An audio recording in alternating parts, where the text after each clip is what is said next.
So Bigg Boss Tamil season 8 12வது வாரத்தில் இன்னைக்கு 3வது நாள். இன்னைக்கான ஓட்டிங்கில் காலையில் எந்த மாதிரியான டிஃப்ரென்ஸ்லாம் வந்திருக்குங்கிறத நம்ம இந்த வீடியோவில் பார்த்துடலாம். ஸோ டோட்டலாக இந்த வாரத்தில் நாமினேஷனில் வந்திருக்கிறது வந்து 7 பேர். என்னைய கேட்டால் 7 பேருங்கிறது ரொம்ப கம்மியான பேர் தான். ஏன்னா பிகாஸ் இது வந்து 12வது வாரம். அப்படி இருந்தும் வீட்டுக்குள்ளே கிட்டத்தட்ட 12 பேருக்கு மேலே இருக்காங்க. ஸோ எப்படி தான் வந்து ஆளுங்க குறைக்க போகிறாங்கன்னு தெரில. கொஞ்சம் அதிகமாக வந்து நாமினேஷனுக்கு வந்தாங்கன்னா டபுள் எவிஷன் பண்ணுறதுக்கு கொஞ்சம் ஈஸியாக இருக்கும். அப்படின்னா ட்ரிபிள் எவிஷன் கூட பண்ணிடலாம். என்ன பண்ணுறது, நாமினேஷன் அப்படி அமைஞ்சிருச்சு. சரி, ஓட்டிங்கை பார்த்துடலாம். ஓட்டிங்கை பொறுத்த வரைக்கும் கடைசி இடத்துல அன்ஷிதா இருக்காங்க. அன்ஷிதாவுக்கு கிட்டத்தட்ட 30,000 ஓட்டு கிட்ட வந்திருக்கு. பர்சன்டேஜை பொறுத்த வரைக்கும் 9.7%. அதுக்கு மேலே 6வது இடத்துல ஜெஃப்ரி வந்து 31,000 ஓட்டு கிட்ட வாங்கியிருக்காரு. பர்சன்டேஜை பொறுத்த வரைக்கும் 10%. ஸோ இவருக்கும் அன்ஷிதாவுக்கும் பெரிய டிஃப்ரென்ஸ் எதுவும் கிடையாது. ஒரு 1000 ஓட்டுகள் போல தான் டிஃப்ரென்ஸ். ஒருவேளை டபுள் எவிஷனாக இருந்துச்சுன்னா இவங்க 2 பேர் வந்து வெளியே போயிடுவாங்க. இல்லை சிங்கிள் எவிஷனாக தான் 2 பேரில் யார் வேணால் வெளியே போகலாம்.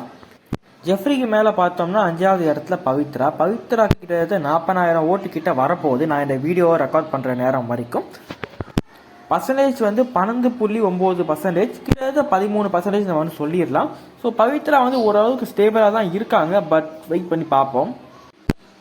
பவித்ராக்கு மேலே 4வது இடத்துல விஷாலுக்கு 40,500 ஓட்டுகளுக்கு மேலே வந்திருக்கு. பர்சன்டேஜை பொறுத்த வரைக்கும் 13.4%. விஷாலுக்கு மேலே பார்த்தோம்னா ராணவ் போன வாரம் 2வது இடத்துல ஸ்ட்ராங்காக இருந்தவர் இந்த வாரம் 3வது இடத்துக்கு வந்துட்டாரு. அதை ஏன் அப்படி வந்தாருங்கிறத நான் சொல்கிறேன். இவருக்கான ஓட் வந்து எவ்வளோன்னா 47,000 ஓட்டு கிட்ட வாங்கிட்டு இருக்காரு. பர்சன்டேஜை பொறுத்த வரைக்கும் 15.4%. ராணுவுக்கு மேலே 2வது இடத்துல மஞ்சரிக்கு வந்திருக்கிற ஓட்டு எவ்வளோன்னு பார்த்தீங்கன்னா 56,000 ஓட்டு கிட்ட வாங்கிட்டு இருக்காங்க. பர்சன்டேஜை பொறுத்த வரைக்கும் 18.5%.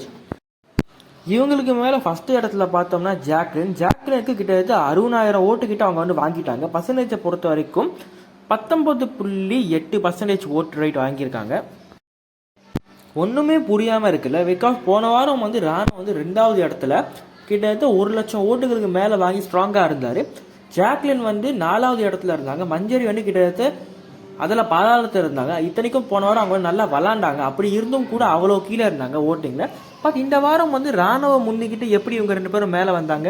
இத்தனைக்கும் ராணுவ வந்து எந்த தப்பும் பண்ணல, நல்லா தானே விளாண்டாப்பில்லைங்கிற மாதிரி நம்ம எல்லாருக்கும் வந்து தோணலாம். பட் நம்ம எல்லாரும் கவனிக்க வேண்டிய ஒரு முக்கியமான விஷயம் என்னன்னா, தீபக் முத்துக்குமரன் அப்படிங்கிற 2 ஸ்ட்ராங்கான கண்டஸ்டன்ட் இந்த நாமினேஷனில் இல்லை.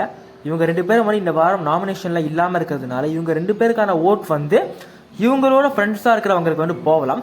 வீட்டுக்குள்ளே இந்த 2 பேர் கூடயுமே வந்து ஓரளவுக்கு ஃப்ரெண்ட்ஸாக இருக்கிறது வந்து மஞ்சரி அண்ட் ஜாக்லின். ஸோ இவங்க 2 பேருக்கும் தீபக்கும் சரி முத்துக்குமரனும் சரி அவங்களோட ஃபேன்ஸ் வந்து ஓட் பண்ணியிருப்பாங்க. அதனால தான் வந்து இவங்களோட ஓட் வந்து இந்த அளவுக்கு அதிகமாக இருக்கு. ஸோ இதை பார்த்து வந்து ஜாக்லின் வந்து ரன்னரப்பாக வந்துடுவாங்கிற மாதிரி முடிவு பண்ண முடியாது. பிகாஸ் முத்துக்குமரன் நாமினேஷனில் இருக்கும் போது ஜாக்லின் வந்து 4வது இடத்துல வந்து இருந்தாங்க. ஸோ ரிசல்ட் வந்து எப்படி போக போகுதுன்னு இப்போ வரைக்கும் வந்து சரியாக வந்து தெரியல. டைட்டில் வின்னர் வந்து முத்துக்குமரனாக ஆகிறதுக்கு கிட்டத்தட்ட கன்ஃபார்ம் ஆயிடுச்சு. ஆனால் அடுத்த இடங்களில் வந்து யார் யார் எந்தெந்த இடத்துல இருப்பாங்க நமக்கு ஒன்றும் சரியாக தெரியல. மேபி அடுத்த வாரத்தில் நமக்கு ஒன்று தெரியும்னு நினைக்கிறேன். ஸோ அவ்வளோதான் மக்களே. மார்னிங்கில் வந்து ஓட்டிங் வந்து இந்த நிலைமையாக தான் இருக்குது. ஈவினிங்கில் எப்படி மாறுதுங்கிறத நான் இன்னொரு வீடியோ போட்டு நான் அப்டேட் பண்ணுறேன். And merry Christmas to all you guys. Thanks for வாட்சிங். பாய்.